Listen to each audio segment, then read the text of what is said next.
好，大家好，欢迎来到国际商学院。今天要来上第11课啊 ，Lesson 11是吧？好，感谢来到国际商学院，我是柳建龙教授。今天来跟大家讲讲先回顾一下吧。我们上一堂课程讲到的是关于整个通证上市的入眼重点说明，以及通证上市的一些挂牌的说明跟操作。对吧？那既然已经挂牌上市了，是不是就要来讲讲关于市场上的那点事儿啊？我们来沟通一下。事实上啊，在整个无论是通证市场，或者是股权市场，或者是产权市场，无论是什么样的市场，或者是大宗商品市场，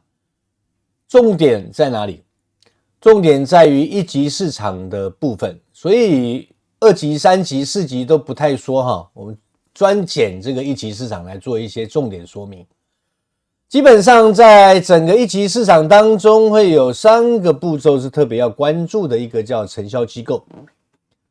整体这个通证发行啊，除了审计以外啊，它需要得到授权的这个承销机构的介入啊。因为没有这个承销机构的介入啊，那就相当于它没有办法进入发行，就跟股票市场一样，你没有证券公司愿意跟你承销你的证券的、你的股票的，那你是没有办法进入到股权交易中心的交易买卖市场里面的。这点大家要特别的注意一下，好吧？承销机构应当在承销前得到中心的整体授权。因为每一个交易中心跟每一个交易所对于通证的承销机构的资格要求是完全不一样的，这一点大家要特别注意。所以所有的承销机构你在做承销的前提上你一定要去符合不同交易中心交易所的一些相关的承销机构的承销办法，或者是机构的管理办法，都要去把它看清楚来，好吧？好，所以授权机制要再参照不同交易中心跟不同的国家交易所的内容来进行实施参考重点。第二，所有的东西都要合规登记所有的通证在发行过程当中，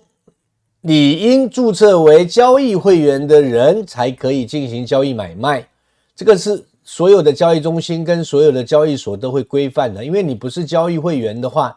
基本上就没有办法进行所谓的实名认证，没有办法管理到你的到底是来洗钱的，还是到底是真的来买卖的，还是到底来干嘛的，你就分不清了所以基本上所有的交易中心、交易所都会要求你做相应的会员注册方式来进行的所以所有的通证数量以及所有的一级市场的单价都应该遵守相关公开发行的信息披露的内容来进行，不可以蓄意抬价或无端转让。在一级市场进行登记后，只能够根据行权时间来进行交易买卖。这一点跟股票就有点不太一样，跟传统的产权交易中心的产权交易办法就有点不一样。它避免了所有一级市场因套现问题产生的大量崩盘退市的因素存在。这个就是一级市场在做规范的同时这个通证它可能管理的会更加的仔细一点这个属于整个合规登记跟一级市场发售跟转盘套现的主要的方案。第三，公开发行。公开发行当中的单价、行权时间、行权内容以及相关数据都应该根据相关的规定来进行公开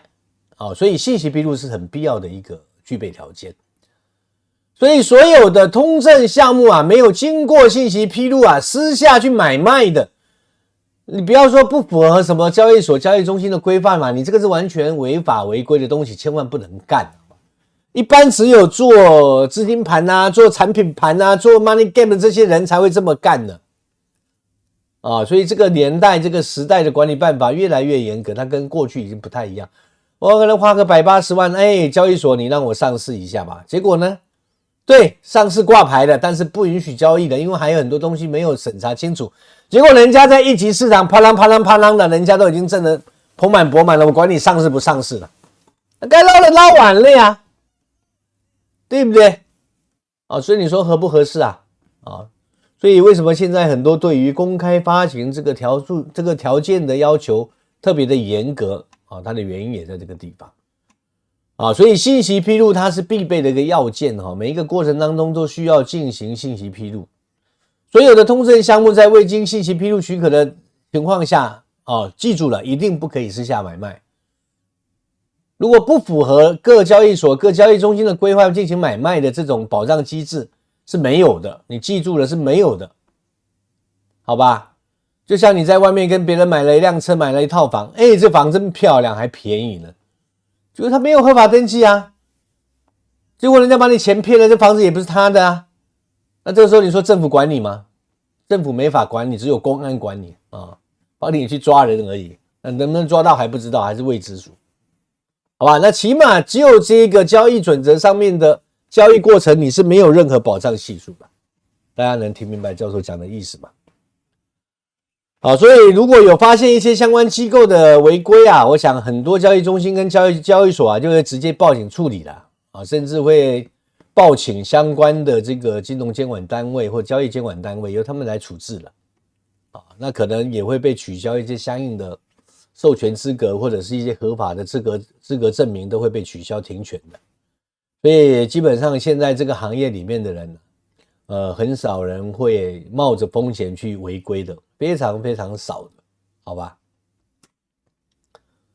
好，接着我们来看一下整个通证在一级市场完毕以后它就要进入到二级市场，所以现在大部分的全球性的通证交易平台都是根据 USD 也就是美金来进行结算的。那当然出入金呢它就变成比较多元化啦，所以根据美金的这个东西为基础然后再通过各个国家地区区域的承兑商进行出入金的流通也可以通过不同的交易所、交易中心、各个国家区域的银监法币体系来进行出入金。那另外当然也支持公认的数字货币来进行但是呢一个好的交易中心，一个好的交易所，你一定要记住它永远不会去发行属于自己的货币，也不会存在于所谓的平台币，各位一定要务必记住这一点。真正的 Link Pass 也就是真正的通证的交易所跟交易场所、交易中心这些机构，记住了教授今天讲的话，他基本上都不会去发行自己的平台结算货币其他的我不想多说，自己去好好的想一想为什么要这样做，好吧？第二，通证的发行挂牌，整体通证发行过程当中，为了便于操作记录大部分现在的交易中心或交易所都会采用所谓的数字资产的 ICO 形式来进行因为各家的交易所跟各家的交易中心的做法都不太一样找时间我们再来做一个比较的课程来跟大家做详述的说明那当然这一些大部分基本上一只眼睁一只眼闭一只眼的，你给钱我就让你上的这种情况比比皆是，但是这个大家还是要特别的关注一下，小心一下什么 ISO 啦，什么 ICO 啦什么玩意儿一堆的什么 STO 啦 ITO 啦，什么 O 什么 O 什么 O 的一堆你自己看吧。在这里教授只能告诉你，通证的发行挂牌机制一定是要根据相应的监管方案这个是非常非常重要的，而且所有的交易过程在进行信息披露以及交易过程当中的通证通告里面一定要涉及到退出的机制、退市的机制，包含整个行权时间、行权内容跟大家去听听前面的课程吧，好不好？好，前面几个课都讲到了第9课、第10课都讲到关于这些细节的问题，你们都去看一看吧，好吧？我只是操心的命在为大家操心，讲得这么细第三，安全可靠怎么来看待安全可靠呢？其实所有的交易中心交易所啊，在经过二级市场整体的这个交易过程当中啊，它都是经过一级市场的洗礼啊，所以会承接整个审查评估机制，再通过二级市场的一些技术啊，现在大部分的人都是用区块链的交易技术，当然也有传统的中心化数据的交易技术都有哈。那真正能够达到一些交易区块的记录以及溯源跟安全交易的规范。好，那所以现在的交易基本上买卖也都比较简单的操作啦，除了二级市场以外，那也便于在三级、四级市场的整体机构的交易买卖都有，好吧？好，那很多人有时候私下会问教授，你觉得区块链这玩意儿怎么样？我个人觉得它属于是一个技术型的工具吧。我再开一个玩笑说吧，我在其他的课程当中也喷过，也公开的这个当过愤青哈。也公开的喷过，我说如果说区块链当中没有通证体系存在，那区块链真的它的存在价值都还不如现在的分布式数据库的技术，这是我个人表达的，不代表任何的语言，好吧？第四，就整个交易过程当中，教授提出的一个概念叫做个体中心化了。很多人就这个区块链的方式在提出所谓的去中心化，去他那个凶的大头了，去中心化。那些喊的最大声说要去中心化的，结果他就最中心化的，我告诉你好了，好吧？教授的概念是这样的，真正要达到去中心化，唯一的办法就是要做到个体中心化的操作方式。只有自己能够自主的做主的进行任何的交易数据买卖的，才能够真正的做到去中心化的概念，是以个体为中心的，这个才有可能去做到去中心化的概念。所以所有的交易数据啊，想要进场想要出场，随随便便的，你可以随进随出的，你也可以怎么样的，这个钱又不在人家平台上的，这个叫个体中心化，对吧？那不想交易的，你就等着交割，资产也在你的手上，对不对？这个很方便。所以个体中心化是什么个概念？找时间我再专门开课来喷。为什么用这个喷字？因为每次讲这些特殊的东西，很多人都不爱听的。尤其那一些所谓的专家们，你们不爱听，那我还是要讲，为了我的学生好，没办法。好啦。关于上市的交易手段，教授在这边简单的整理了一些资料来跟大家概述一下，来普及一下，科普一下。现在正常在市面上，无论你是任何的交易所的交易手段，基本上分为4级市场，基本上了，跟那5、6级我们就不要去探讨那些没有任何意义的东西，好吧？1级市场我们又称之为所谓的初级市场。初级市场，好吧？那又称之为发行市场。1级市场是指的新发行通证的市场初级市场是资本市场的一部分，负责处理发行人直接向投资人发行或者出售通证，这个过程是需要专业的承销机构来进行。从股权结构上面就是我们所谓的券商啦，好吧？再来讲讲2级市场。2级市场又称之为所谓的次级市场所以各种资产的2级市场可能有所不同那通证的次级市场指的是根据通证行权约束公告条件进行公开买卖交易的过程，这个称之为2级市场。在股权的2级市场里面有股权的2级市场规范那么在产权有产权的规范，在大宗商品有大宗商品的2级市场规范，通通都是不一样。那当然通证也有通证的2级市场规范，完全是不同的，这点请大家务必一定要熟悉一下。再来3级市场3级市场指的是在场外买卖，在交易所的在场外买卖交易所场内的上市通证，允许参与者绕过2级市场交易所进行买卖的，一般我们又称之为大手买卖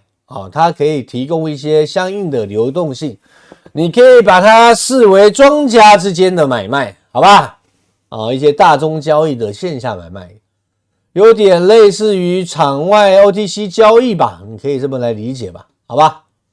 次级市场是指的机构投资人之间的一些进行直接买卖交易的，不使用中心提供的相应服务的，不使用交易所提供的任何平台交易服务的，就是持有数据以后私下进行买卖的那这种基本上是不会这个获得任何交易所交易中心的一些保障事务的，是没有的。那当然好处就是双方能够节省一些佣金啦，而且没有买卖的价差，而且没有所谓的手续费等等之类的。但是呢，记得由于这一类的交易是没有申报要求的因此呢也难以估计这个市场的规模情况是什么还有大部分的应该讲少部分的吧，少部分的玩这个资金市场的什么产品盘、资金盘、产权盘，什么各种盘的，他们老是用这个四级市场的套路来套你的，你就要特别的注意了，好吗？关于整个通证上市的交易手段部分我们就讲到这里。